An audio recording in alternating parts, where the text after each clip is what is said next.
محرم والے دن ایک امیر آدمی ہماری عورتوں کے فلاحی ادارے میں بریانی تقسیم کرنے آیا۔ میں ایک ناجائز بچے کو جنم دے چکی تھی اور کئی سالوں سے یہاں تھی کیونکہ گھر والوں نے مجھے بد کردار کہہ کر نکال دیا تھا۔ مجھے نہیں معلوم تھا کہ میرے ساتھ رات کے اندھیرے میں یہ گناہ کس نے کیا تھا۔ اس آدمی نے مجھے ایک کالا کپڑا دیا اور کہا رات کو نماز پڑھنے کے بعد اس کپڑے کو کھول لیں، تمہارا مجرم تمہیں مل جائے گا۔ رات کو جیسے ہی میں نے وہ کالا کپڑا کھول کر دیکھا میرا دل ٹوٹ گیا کیونکہ اس میں میری اپنی تصویر تھی۔ میں ایک سیدھی سادھی لڑکی تھی، کبھی کسی لڑکے سے دوستی نہیں کی تھی، میری زندگی میں سب کچھ ٹھیک چل رہا تھا۔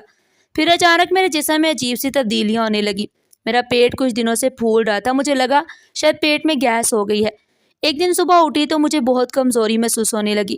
بستر سے اٹھنے کو دل نہیں تھا لیکن اٹھنا بھی ضروری تھا۔ جب میں اٹھی تو چکر آنے کی وجہ سے زمین پر گر گئی۔ ماں مجھے فوراً اٹھا کر قریبی ہاسپٹل لے گئی۔ وہاں ایک لیڈی ڈاکٹر نے میرا معائنہ کیا، پھر میری ماں کی طرف دیکھ کر بولی، مبارک ہو، آپ کی بیٹی ماں بننے والی ہے، 3 مہینے کا حمل ہو چکا ہے۔ ڈاکٹر کی بات سن کر میری ماں ہکا بکا رہ گئی اور میں تو پیروں تلے سے زمین نکل گئی۔ میں نے چیخ کر کہا، نہیں یہ جھوٹ ہے۔ ڈاکٹر نے فوراً الٹرا ساؤنڈ کی رپورٹ میرے سامنے رکھ دی۔ تب ماں نے زور کا تھپڑ مجھے مارا، کہا شرم نہیں آتی منہ کالا کرتے ہوئے؟ میری آنکھوں سے آنسو آ گئے۔ گھر آتے ہی ماں نے مجھے بہت مارا۔ میری ہر چیخ پر اس کی مایوسی اور بڑھ گئی۔ بتاؤ یہ بچہ کس کا ہے؟ کس کے ساتھ تم نے یہ گناہ کیا ہے؟ میں رو رو کر کہتی رہی، اماں میں کچھ نہیں جانتی، میرے ساتھ یہ سب کیسے ہوا؟ میرا باپ ان دنوں دبئی میں تھا۔ ماں کو ڈر تھا کہ اگر اسے اس بات کا پتہ چل گیا کہ اس کی بیٹی شادی سے پہلی ماں بن گئی ہے تو وہ ہم دونوں کو مار دے گا۔ ماں نے مجھے کمرے میں بند کر دیا، کھڑکی دروازے سب بند کر دیے جیسے میرے وجود کا گناہ پھیل نہ جائے۔ پہلی رات کمرے میں بس چپ چاپ بیٹھی رہی۔ میں خود کو چھو کر دیکھتی، پیٹ پر ہاتھ پھیرتی اور آنکھیں بند کر کے سوچتی شاید یہ کوئی برا خواب ہے، لیکن خواب تو جاگنے پر ختم ہو جاتا ہے، یہ تو ہر صبح نئے تانوں نئی مار کے ساتھ دوبارہ زندہ ہو جاتا۔ ماں ہر روز آتی، کھانا پھینکتی اور کہتی، بولتی کیوں نہیں؟ کیا زبان کٹی ہوئی ہے تیری؟ میں بس اتنا کہتی، اماں مجھے کچھ بھی یاد نہیں۔ ایک دن اماں میرے پاس آ کر بیٹھ گئی۔ اس نے میرے سر پر ہاتھ رکھا اور آواز میں تھوڑا نرم لہجہ تھا، دیکھ بیٹا اگر کسی نے زبردستی بھی کی ہے تو بتا دے، ہم تیری قسمت بچا لیں گے۔ میں نے اس کی آنکھوں میں دیکھا اور آہستہ سے کہا، اماں مجھے نہیں پتا۔ وہ پھر غصے میں آ گئی، نہ جانے کس کمینے سے تعلقات رکھے ہوئے تھے، اب سچ بولنے کی بھی ہمت نہیں۔ میں تب بھی خاموش رہی کیونکہ میرے پاس سچ کے سوا کچھ نہیں تھا، اور سچ یہی تھا کہ مجھے کچھ بھی یاد نہیں تھا۔ دن گزرتے گئے، کمرے کی دیواریں مجھے گھورنے لگی، کھڑکی کے باہر آسمان بدلتا مگر میری قسمت کا رنگ ایک جیسا ہی رہتا۔ ماں اب مجھ سے آنکھ تک نہیں ملاتی، کبھی دروازے کے باہر کھڑی ہو کر روتی، کبھی کہتی کاش تو پیدا ہوتے ہی مر جاتی۔ میں سوچتی کیا واقعی میری کوئی غلطی ہے یا واقعی کسی نے میرے ساتھ کچھ کر کے چلا گیا، اور اگر ایسا ہوا تو مجھے یاد کیوں نہیں؟ ایسا بھی کیا بے ہوشی یا کوئی سازش میرے خواب مر چکے تھے؟ میں صرف اس لمحے کو جیتی تھی جب دروازہ کھلتا اور ماں کی نظر مجھ پر پڑتی۔ میں اس نظر میں سوال ڈھونڈتی لیکن وہ ہر بار مجھے ایک اور زخم دے کر چلی جاتی۔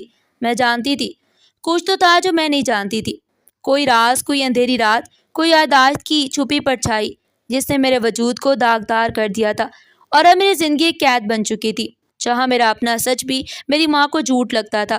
میں چیخ چیخ کر کہتی رہی کہ میں کچھ نہیں جانتی مگر کسی نے میری بات نہیں سنی۔ اس کمرے کی دیواریں اب میرے جسم کا حصہ بن چکی تھی۔ مجھے اندازہ بھی نہیں ہوا کہ باہر کی دنیا میں کتنے دن گزر چکے تھے۔ بس صبح کھڑکی کے پیچھے روشنی بدلتی، شام کو ہلکا اندھیرا چھا جاتا اور دن خاموشی میں گزر جاتا۔ میری ماں نے میرا سارا باہر نکلنا ہی بند کر دیا۔ محلے کی کسی عورت کی آواز سنائی دیتی تو میری سانسیں رک جاتی۔ کبھی باہر سے آواز آتی، آج کل تمہاری بیٹی نظر نہیں آتی، کہاں گئی ہے؟ میری ماں فوراً جھوٹ بول دیتی، خالہ کے پاس گئی ہے، اس کی طبیعت خراب تھی، ہوا کی تبدیلی کے لیے بھیج دیا ہے۔ کبھی کسی چھوٹے بچے کی ہنسی سنائی دیتی تو میرا دل اندر سے ٹوٹنے لگتا، اور آوازیں مجھے چبھتی تھی۔ میری ہم عمر لڑکیاں روز اسکول جاتی تھی، بازاروں میں آتی جاتی تھی، اور میں کمرے کی قید میں تھی جہاں صرف دیواریں تھیں اور چھت پر چلتے ہوئے چوہوں کی آوازیں۔ ماں اب مجھے پہلے کی طرح مارتی نہیں تھی مگر اس کی خاموشی زیادہ تکلیف دہ ہو گئی تھی۔ وہ دروازے کے باہر سے کھانا رکھتی، دستک دیتی اور واپس چلی جاتی۔ میں برتن وہیں رکھ دیتی، کئی بار بھوکی ہی رہتی، کھانے کا ذائقہ بھی بدل چکا تھا، زبان پر ہر چیز بے مزہ لگتی۔ ایک رات جب بارش ہو رہی تھی، کمرے میں چھت ٹپکنے لگی۔ میں نے دروازہ کھٹکھٹایا، اماں پانی ٹپک رہا ہے۔ سارا بستر بھیگ جائے گا۔ جواب نہیں آیا۔ کچھ دیر بعد ایک پرانا کھردرا کمبل اندر پھینک دیا گیا اور میں چپ چاپ دیوار کے ساتھ بیٹھ گئی۔ یادداشت کا مسئلہ میرے دماغ پر بھاری ہوتا جا رہا تھا۔ میں روز سوچتی کہ میری زندگی میں ایسا کوئی لمحہ کب آیا، کسی کی موجودگی، کسی کی بات، کوئی چھو جانے والی نظر، کچھ بھی نہیں۔ میں نے اپنے آپ کو کئی بار آئینے میں دیکھا، جیسے شاید کوئی یاد واپس آ جائے، لیکن وہی خالی آنکھیں، وہی خاموشی۔ ایک دن رات کے وقت میں نے دروازے کے پاس بیٹھ کر باہر کی آوازیں سننے کی کوشش کی۔ دو عورتیں آپس میں بات کر رہی تھی۔ ایک کہہ رہی تھی تمہاری بیٹی کی طبیعت کیسی ہے؟ گاؤں میں خوش ہے؟ ماں نے فوراً جواب دیا ہاں ٹھیک ہے، وہاں کے ڈاکٹر نے 2 مہینے آرام کا کہا ہے۔ مجھے حیرت ہوئی میری غیر موجودگی کا جھوٹ کس قدر مہارت سے بولا جا رہا تھا، جیسے میں واقعی وہاں تھی۔ میں نے خود کو آئینے میں دیکھا، بال بکھرے ہوئے، آنکھوں میں نیند کی بجائے الجھن، اور جسم کمزور ہوتا جا رہا تھا۔ ماں اب کبھی کبھار مجھے قرآن کی آیت پڑھنے کو کہتی تھی، توبہ کر اللہ سے، معافی مانگ، شاید کچھ رحم ہو جائے۔ میں انکار نہیں کرتی تھی، لیکن دل میں یہ سوال ضرور تھا، میں کس گناہ پر توبہ کروں؟ ان دنوں ایک نیا مسئلہ پیدا ہو گیا۔ میرے کمرے میں بار بار جینگر آنے لگے۔ ایک دن تو میرے بستر پر ہی آ گئے۔ میں چیخی، دروازے پر دستک دی، ماں آئی تو میں نے دروازہ کھولنے کی درخواست کی۔ وہ بولی تمہیں یہاں سے کہیں نہیں جانا جب تک یہ پیڑ خالی نہیں ہو جاتا۔ محلے میں میری غیر موجودگی پر سرگوشیاں شروع ہو گئی تھی۔ ایک دن ذہن میں سے آواز آئی، کیا واقعی تمہاری بیٹی گاؤں گئی ہے؟ بڑی خاموشی ہے گھر میں۔ ماں نے فوراً کہا ہاں خالہ کی طبیعت خراب تھی، ان کے پاس گئی ہے، فون بند ہے، وہاں سگنل نہیں آتے۔ میں دروازے کے پیچھے اپنی سانس روک لی، جیسے میری موجودگی کا راز میری سانسوں سے بھی ظاہر ہو سکتا تھا۔ قید کا مطلب صرف لوہے کی زنجیر نہیں ہوتا، یہ کمرہ، یہ دروازہ، ماں کی خاموش نظریں، جھوٹ پر جھوٹ، سب کچھ مجھے ایک ایسی دنیا میں گھیر چکا تھا جہاں میری آواز صرف میرے اندر گونجتی تھی۔ مجھے آج بھی یاد نہیں تھا کہ میرے ساتھ کیا ہوا تھا، جیسے میری زندگی سے کوئی حصہ غائب کر دیا گیا ہو۔ کمرے میں ایک پرانا کیلنڈر لٹکا تھا جس پر تاریخیں بدلنا اب بند ہو چکا تھا۔ دن مہینوں میں بدل گئے اور مہینے کسی انجانے انتظار میں گزر رہے تھے۔ ایک دن میں نے خود سے سوال کیا، اگر واقعی کچھ ہوا تھا تو کہاں، کیسے اور کب؟ اگر کوئی چہرہ تھا تو وہ میری یاد سے کیوں مٹ گیا؟ میں نے بچپن کی باتوں سے لے کر آج تک کی ہر چھوٹی بڑی یاد کو ذہن میں دہرانے کی کوشش کی۔ میں نے وہ دن یاد کیے جب اسکول کی آخری تقریب تھی، جب میں اور نائلہ ساتھ بیٹھ کر آئس کریم کھا رہے تھے۔ مجھے وہ دن بھی یاد تھے جب میں اماں کے ساتھ بازار گئی تھی، کپڑے خریدے تھے، جب اماں نے کہا تھا کہ اب تجھے رخصت کرنا ہے۔ میں نے ہر روز یہ سوچا جب میں تنہا کہیں گئی، ہر وہ جگہ جہاں کسی اجنبی سے نظر ملی ہو، لیکن ایسا کچھ بھی نہیں ملا جس پر شک کیا جا سکے۔ میں نے خود پر شک کیا، اپنے سائے پر شک کیا، یہاں تک کہ خوابوں پر بھی شک ہونے لگا۔ اماں اب خاموش نہیں رہتی تھی، بلکہ دن میں کئی بار دروازہ کھول کر اندر آتی، سوال کرتی، پھر وہی ایک بات اب بھی چھپا رہی ہے، میں تیری ماں ہوں، مجھے سچ بتا دے۔ میں تکلیف بھری آواز میں کہتی، اماں اگر میرے پاس کوئی سچ ہوتا تو میں سب سے پہلے آپ کو بتاتی۔ وہ نفرت سے دیکھتی اور کہتی تو جھوٹ بول رہی ہے، اتنا بڑا حادثہ ہوا اور تجھے کچھ بھی یاد نہیں۔ ایک رات اماں نے میرے سامنے قرآن رکھا اور کہا قسم کھا اگر تو بے گناہ ہے تو اللہ تجھے معاف کر دے گا۔ میں نے قرآن ہاتھ میں لیا، آنکھوں میں آنسو آگے دل سے نکلا، اگر مجھے کچھ یاد آتا تو میں خود کو سب سے پہلے پاک کرتی۔ اگلے دن محلے کی ایک بڑی خاتون خالہ رشیدہ ہمارے گھر آئی۔ میں دروازے کے پیچھے کھڑی تھی۔ اماں نے ان سے کہا بس دعا کریں، بہت بڑی آزمائش میں ہوں۔ خالہ نے کہا میرے بھتیجے کا رشتہ آیا ہے، تعلیم یافتہ ہے، دبئی سے آیا ہے، تمہاری بیٹی تو گاؤں گئی ہے، جب واپس آئے تو بات کریں گے۔ اماں نے فوراً کہا جی وہ گاؤں میں ہے، جیسی آئے گی میں آپ کو بتا دوں گی۔ وہ چلی گئی اور اماں نے دروازہ بند کرتے ہوئے لمبی سانس لی، پھر میرے کمرے کے سامنے آ کر کھڑی ہو گئی۔ اگر تو نے یہ سب نہ کیا ہوتا تو آج تیرا رشتہ طے ہو رہا ہوتا۔ وہ لڑکا کتنا اچھا تھا۔ میرا دل جل کر راکھ ہو گیا۔ میں کچھ کہے بغیر خاموش رہی۔ اماں کی باتیں اب سننے کی عادت بن چکی تھی۔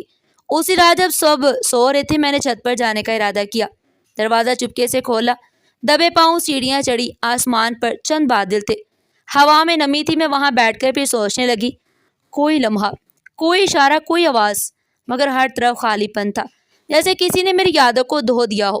میں نے خود سے کہا ہو سکتا ہے کہیں راستے میں کچھ ہوا ہو، یا شاید کسی دن کوئی دوا، کوئی انجیکشن، لیکن نہیں، میں تو کبھی ہاسپٹل میں بھی نہیں گئی۔ پھر ایک دھندلا سا منظر ذہن میں آ ابھرا، جیسے میں بس میں بیٹھی ہوں، اماں میرے ساتھ ہیں، اچانک زور کا جھٹکا لگتا ہے، پھر اندھیرا چھا جاتا ہے، لیکن یہ یاد کتنی سچی ہے یہ میں خود بھی نہیں جانتی۔ اگلی صبح اماں میرے لیے کچھ پرانے کپڑے لے آئیں اور بولی ان کپڑوں کو رکھ لے، شاید کسی دن باہر جانے کی نوبت آ جائے۔ میں نے الجھن سے پوچھا کیا کہیں جانا ہے؟ کہنے لگی رشتے والے پیر پوچھ رہے ہیں۔ کہہ دیا کہ ابھی نہ آئے، بچی گاؤں سے نہیں آئی۔ لیکن کب تک چھپاؤں گی؟ کچھ تو سوچنا پڑے گا نا۔ میں نے پوچھا کیا انہیں سچ نہیں بتایا؟ وہ کرواہٹ سے ہنسی اور بولی یہ دنیا سچ پر نہیں پردے پر یقین رکھتی ہے۔ سچ بولو گی تو نہ تجھے قبول کریں گے نہ مجھے۔ صبح کا وقت تھا، میں چھت کے کمرے میں بیٹھی تھی جہاں اب اکثر مجھے رکھا جانے لگا تھا۔ نیچے سے کسی کے قدموں کی آہٹ آئی، پھر دروازہ زور سے کھلا۔ اماں ہامتی ہوئی اوپر آئیں اور بولی تمہارے ابا آ گئے ہیں دبئی سے، 2 مہینے پہلے آنے والے تھے۔ خاموشی سے بیٹھ جا۔ ہاں خاموشی سے بیٹھ جا، بالکل شور نہیں کرنا۔ میں ساکت رہ گئی۔ نیچے سے آواز آ رہی تھی، بس اچانک چھٹی مل گئی تو سوچا سب کو سرپرائز دے دوں۔ یہ میرے ابا کی آواز تھی جو میں نے 6 مہینے سے نہیں سنی تھی۔ میں دروازے کے سوراخ سے جھانک کر دیکھا، ابا صوفے پر بیٹھے تھکے ہوئے تھے، مگر مسکراتے ہوئے اماں کی آواز سنائی دی آپ بتا دیتے، کچھ تیاری کر لیتی۔ ابا ہنس کر بولے ارے تیاری کی کیا ضرورت ہے، گھر اپنا ہے، بس سب کو دیکھنے کی خواہش تھی۔ ہماری بیٹی کہاں ہے؟ اماں کے لہجے میں جھجک آ گئی۔ وہ تو خالہ کے گاؤں گئی ہے، ان کی طبیعت خراب تھی نا، 2 مہینے ہو گئے وہی رک گئی ہے، فون بھی مشکل سے ملتا ہے وہاں۔ میں دروازے سے پیچھے ہٹ کر اپنے پیٹ پر ہاتھ رکھا۔ 7واں مہینہ چل رہا تھا اور وقت گزر ہی نہیں رہا تھا۔ اب اماں نے چھت کے کمرے کو میری واحد پناہ گاہ بنا لیا تھا۔ وہ دن میں 2 بار کھانے لے کر آتی، وہ دن میں 2 دفعہ کھانا لے کر آتی اور بار بار کہتی جب تک تیرا وقت نہیں آ جاتا بس یہاں خاموش بیٹھی رہ۔ چند دن بعد ابا نے اچانک کہا میں خالہ کے گھر فون کرنے لگا ہوں، لڑکی سے بات کرنی ہے۔ اماں گھبرا گئی اور بولی وہ تو آج بازار گئی ہے، موبائل ساتھ نہیں لے کے گئی۔ ابا نے بھویں چڑھائیں اور بولے اچھا ہر بار کوئی نیا بہانہ میں خود جا کر دیکھ آتا ہوں، کل ہی گاڑی لے کر گاؤں جاؤں گا۔ اماں اب دن رات اسی فکر میں لگی رہتی اور کب تک چھپایا جائے۔ چھوٹے موٹے ہسپتالوں کے چکر، دائی، عورتوں کے نمبر، سب کچھ آزمایا جا چکا تھا۔ وہ رات باقی راتوں جیسی نہیں تھی۔ میں چھت کے کمرے میں لیٹی تھی جب اچانک میرے پیٹ میں درد شروع ہوا۔ پہلے تو میں نے سوچا شاید معمولی تکلیف ہے، مگر پھر وہ درد لمحہ بلمحہ بڑھنے لگا۔ میں نے کروٹ بدلی، سانسیں تیز ہو گئی اور زبان پر بے اختیار کراہ نکلنے لگی۔ کمرے میں اندھیرا تھا، میں نے دروازے پر دستک دی اور آواز لگائی اماں اماں مجھے درد ہو رہا ہے۔ نیچے خاموشی تھی، پھر چند لمحوں بعد قدموں کی چاپ سنائی دی۔ اماں آئی، دروازہ کھولا، مجھے دیکھ کر گھبرا گئی اور بولی ابھی وقت نہیں آیا، ابھی 1 مہینہ باقی ہے۔ میں تکلیف سے کراہتے ہوئے کہا اماں شاید کچھ غلط ہو رہا ہے، میں برداشت نہیں کر پا رہی۔ اس نے گھبرا کر مجھے دیکھا، پھر پانی کا گلاس پکڑایا اور بولی تھوڑا صبر کر، صبح ہونے دے پھر دیکھتے ہیں۔ لیکن درد اب میرے قابو سے باہر تھا، میں زور زور سے چیخنے لگی، میری آوازیں پورے گھر میں گونجنے لگی۔ دروازہ بند رکھنا اب ممکن نہیں رہا۔ اماں کبھی پانی پلاتی، کبھی کہتی بس تھوڑا صبر کر، صبح ہونے دے پھر دیکھتے ہیں۔ نیچے سے آوازیں آنا شروع ہو گئی، کسی نے پکارا کیا چھپایا جا رہا ہے؟ ہمیں پتہ ہے اوپر کوئی ہے۔ اماں کے ہاتھ پاؤں پھول گئے۔ دروازہ کھولا اور محلے کی 2-3 عورتیں اندر گھس آئیں۔ ایک نے سیڑھیاں چڑھتے ہوئے اوپر آ کر دروازہ کھولا، مجھے زمین پر لیٹا دیکھا تو چیخ اٹھی ارے یہ تو حاملہ ہے۔ نیچے شور مچ گیا، محلے کے کچھ مرد بھی اندر آ گئے۔ ابا جو کچھ دیر پہلے کمرے میں آرام کر رہے تھے شور سن کر باہر آئے، انہیں کچھ سمجھ نہیں آیا۔ مجھے دیکھ کر ان کی آنکھیں پھیل گئی، یہ کیا ہو رہا ہے؟ یہ ہماری بیٹی ہے۔ اماں نے کچھ کہنا چاہا مگر الفاظ نہ نکل سکے۔ ابا نے ایک بار مجھے دیکھا، میرے پھولے ہوئے پیٹ کو دیکھا، میرے پسینے سے بھیگے ہوئے چہرے کو دیکھا اور ایک قدم پیچھے ہٹ گئے۔ یہ سب جھوٹ ہے۔ اس کی آواز میں نفرت تھی۔ محلے والوں کی نظریں مجھ پر تھی اور سب جیسے ایک ساتھ بول اٹھے تم نے یہ کیا چھپایا ہے؟ پوری برادری کو رسوا کر دیا۔ ماں نے کہا ہم نے اسے چھپایا تاکہ معاملہ ختم ہو جائے، ہم عزت بچانا چاہتے تھے۔ ابا نے زور سے کہا عزت؟ یہی عزت تھی جو میرے گھر میں چھپا کر رکھی تھی؟ میں کچھ کہہ نہ سکی، میری آواز تکلیف میں کھو چکی تھی۔ زچگی کے درد کے ساتھ اندر کا سچ بھی باہر آ گیا۔ کسی نے کہا اسے ہاسپٹل لے جاؤ ورنہ جان خطرے میں پڑ جائے گی۔ ابا نے غصے سے دروازہ بند کر دیا، نہیں اب یہ اس گھر میں نہیں رہ سکتی، اسے جہاں لے جانا ہے لے جاؤ لیکن میرے گھر سے نکل جائے۔ ماں نے میری طرف دیکھا اور بے بسی سے سر جھکا لیا، شاید اس کے پاس اب کوئی لفظ باقی نہیں بچا تھا۔ کچھ دیر بعد وہ اوپر آئی، اس کے ہاتھ میں ایک بڑی چادر تھی۔ اٹھ چل، جو ہونا تو ہو چکا، اب ہم تجھے یہاں نہیں رکھ سکتے۔ میں بمشکل اٹھی، دوپٹے میں خود کو لپیٹا۔ محلے کی عورت نے سہارا دیا، ہم نیچے اترے، سب کی نظر جیسے میرے وجود کے ہر زخم کو گن رہی تھی۔ دروازے پر کھڑے ابا نے نظریں پھیر لی، میں جانتی تھی اب یہاں واپس آنا ممکن نہیں تھا۔ اماں نے بس اتنا کہا اب چپ رہنا، جو باقی عزت ہے وہ بچا لے۔ رات کے وقت مجھے ایک رکشے میں بٹھایا گیا اور ایک چھوٹے ہسپتال کی طرف روانہ کر دیا گیا، جہاں نہ سوال ہوتے نہ جواب، وہاں پہنچ کر ایک نرس نے ماں سے کاغذات مانگے، اماں سے کاغذات مانگے۔ اماں نے پیسے تھمائے اور کہا، بس خاموشی سے کام کرو، نام مت پوچھنا۔ میں نڈھال ہو چکی تھی اور ہاتھ میں کچھ بھی نہیں تھا۔ صبح سورج نکلا، میں ایک نئی جگہ پر تھی، ایک ایسی جگہ جہاں کوئی نام، رشتہ یا پہچان نہیں تھی، بس میں تھی اور ایک بچہ جو آنے والا تھا، جس کی پہچان بھی میری طرح سوالوں میں گم تھی۔ میں سمجھتی تھی کہ یتیم خانے میں مجھے پناہ مل جائے گی، لیکن وہاں بھی میری عزت خطرے میں تھی۔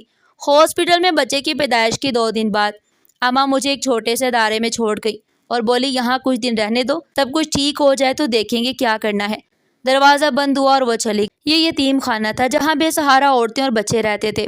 دروازے پر ایک درمیانی عمر کی عورت نے میرا استقبال کیا، اپنا نام رضیہ بتایا، نرم لہجے میں بولی، ہم سب یہاں ایک دوسرے کے درد کے ساتھی ہیں، ڈرنے کی ضرورت نہیں۔ میں نے خاموشی سے سر ہلایا، بچے کو گود میں لیا اور اندر داخل ہو گئی۔ کمرے چھوٹے چھوٹے تھے، بستر ایک دوسرے کے قریب لگے ہوئے تھے، ہر بستر پر ایک کہانی سو رہی تھی اور ہر چہرے پر کسی رات کا بوجھ تھا۔ پہلے کچھ دن بہت خاموشی سے گزرے۔ میں دن بھر بچے کی دیکھ بھال میں لگی رہتی۔ رضیہ مجھے اکثر بلاتی، روزمرہ کے کام سمجھاتی، کپڑے طے کرنے کا کہتی، کبھی کچن میں مدد کے بہانے کچھ وقت گزارنے کو کہتی۔ ایک دن وہ بولی، جو یہاں آتی ہیں ان کی زندگی کا صفحہ خالی نہیں ہوتا۔ میں سب کی باتیں لکھتی ہوں، کسی کو بھولنے میں مدد ملتی ہے اور کسی کو سچ بولنے میں۔ میں نے کہا، میرے پاس سچ تو ہے لیکن ثبوت نہیں۔ اس نے کہا، تو لکھوا دو، دل ہلکا ہو جائے گا۔ میں نے ہاں کر دی۔ وہ ایک کاپی لے اور سب کچھ لکھنے لگی۔ ایک شام رضیہ کی موجودگی میں اس کا بھائی آیا، درمیانی عمر کا، ایک مرد، رسمی سا سلام اور عجیب سی نظریں۔ پہلی بار مجھے اس کے انداز سے ناگواری محسوس ہوئی۔ میں نے بچہ اٹھایا، دوسرے کمرے میں چلی گئی۔ اگلے دن وہ دوبارہ آیا۔ رضیہ نیچے کسی کام سے گئی ہوئی تھی۔ اسے مجھے تنہا دیکھ کر کہا، بچے کے والد کا کیا بنا؟ میں نے نظر جھکا کر جواب دیا، نہیں معلوم۔ وہ مسکرایا، عجیب بات ہے نا، ماں کو نہیں معلوم بچہ کس کا ہے۔ میں کچھ نہ بولی۔ وہ تھوڑا قریب آیا اور بولا، میری آپا تو سب لکھتی ہیں، تم نے بھی سب بتایا ہوگا۔ میں دل میں خطرے کی گھنٹی بجنے لگی۔ میں نے بچہ اٹھایا اور تیزی سے کمرے میں آ کر دروازہ بند کر لیا۔ دل زور زور سے دھڑکنے لگا۔ اگلے دن میں نے رضیہ کو بتایا، آپ کا بھائی عجیب انداز سے بات کرتے، مجھے اچھا نہیں لگا۔ اس نے حیرانی سے پوچھا، کیا کہا اس نے؟ میں نے سب کچھ بتا دیا۔ وہ خاموش ہو گئی، پھر بولی، میں سمجھتی ہوں، آئندہ اگر کچھ ہو تو مجھے فوراً بتانا، میں اس سے بات کروں گی۔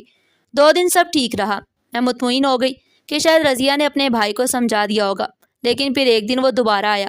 رضیہ کسی کام سے شہر گئی ہوئی تھی۔ اس دن اس نے مجھے دفتر میں بلایا اور کہا، تم سے کچھ بات کرنی ہے، آؤ ذرا۔ میں بچہ گود میں لے کر گئی۔ کمرے میں داخل ہوتی اس نے دروازہ بند کر دیا۔ میں چونک گئی اور پوچھا، کیا ہوا؟ وہ آہستہ سے بولا، مجھے تمہاری مدد کرنی ہے، لیکن تمہیں بھی سمجھنا ہوگا، تم جیسی عورتوں کو سہارا چاہیے ہوتا ہے، اور سہارا دینے والا کچھ نہ کچھ مانگتا بھی ہے نا۔ میرے ہاتھ بچے پر مضبوط ہو گئے۔ میں نے کہا، دروازہ کھولو۔ وہ آگے بڑھا اور بولا، ڈرنے کی ضرورت نہیں، میں صرف بات کر رہا ہوں۔ تم یہاں کب تک یوں ہی رہو گی؟ تمہارے پاس کچھ بھی تو نہیں؟ میں پیچھے ہٹی اور کہا، میں چیخوں گی۔ وہ ہنس کر بولا، یہاں کون سنتا ہے، سب کو پتہ ہے تم کہاں سے آئی ہو۔ میں نے زور سے چیخ ماری، رضیہ باجی۔ چوکیدار نے آواز سن کر دروازہ کھٹکھٹایا اور پوچھا، کیا ہو رہا ہے؟ وہ گھبرا گیا، دروازہ کھولا، بولا، کچھ نہیں، بچہ گر گیا تھا، میں دیکھنے آیا تھا۔ چوکیدار نے مجھے دیکھا، میں لرز رہی تھی۔ اس نے فوراً رضیہ کو فون کیا۔ وہ کچھ دیر بعد واپس آ گئی۔ میں سب کچھ بتا دیا۔ رضیہ اس کے سامنے آ کر بولی، میں نے تمہیں منع کیا تھا یہاں آنے سے، اگر تم دوبارہ آئے تو پولیس کو اطلاع دوں گی۔ یہ یتیم خانہ ہے، تمہاری گندی سوچ کے لیے جگہ نہیں۔ اس کا بھائی کچھ نہ بولا، صرف خاموشی سے مڑ کر چلا گیا۔